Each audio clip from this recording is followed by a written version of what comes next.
Hi, I wanted to check in with you on our work so far on the Jena 6 case study. And let me start off by saying I think we're off to a really good start. We've got a few posts that are already in, and I think they're laying out some of the main issues well and talking about the obstacles that are in the way of affecting real kinds of change in Jena, as well as that got in the way when people were trying to do the right thing.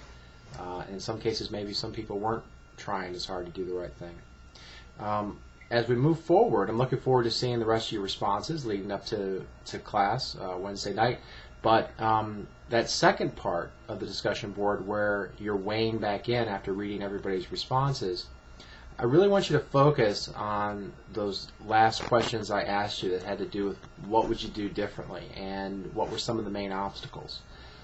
I have to admit, I kind of chuckled when I read one of them, and not because there was anything wrong with the answer, but somebody wrote, well, some of the obstacles are, the community, the parents, the school board, the administrators. And I thought, oh, is that all? That's all you have to. If you could just get past that, you're fine.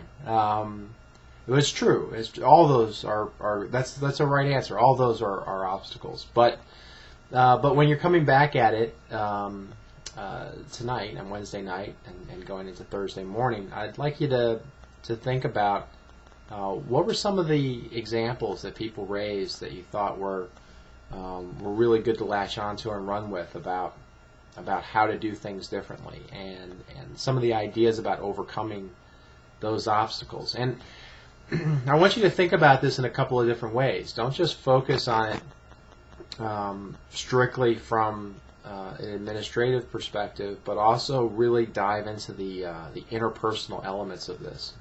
What are people's different motivations involved? What's at risk here?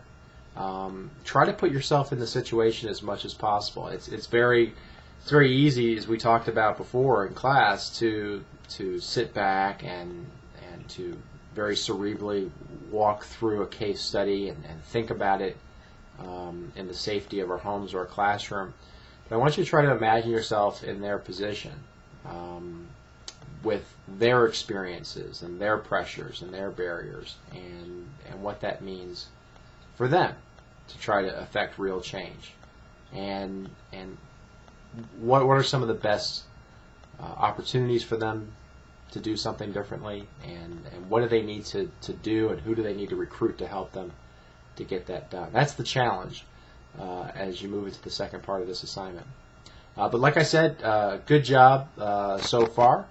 As I mentioned in class, next week we'll be working on our finance assignment, and as we clear this week, the new material will be posted, new case materials for you to read through, and there'll be a new video from me talking a little bit about the case, and for next week that video will be a little bit more in advance of the Wednesday day, so it'll talk a little bit about what the expectations are going into the first post as opposed to breaking in here in the middle of the discussion as I am in this video.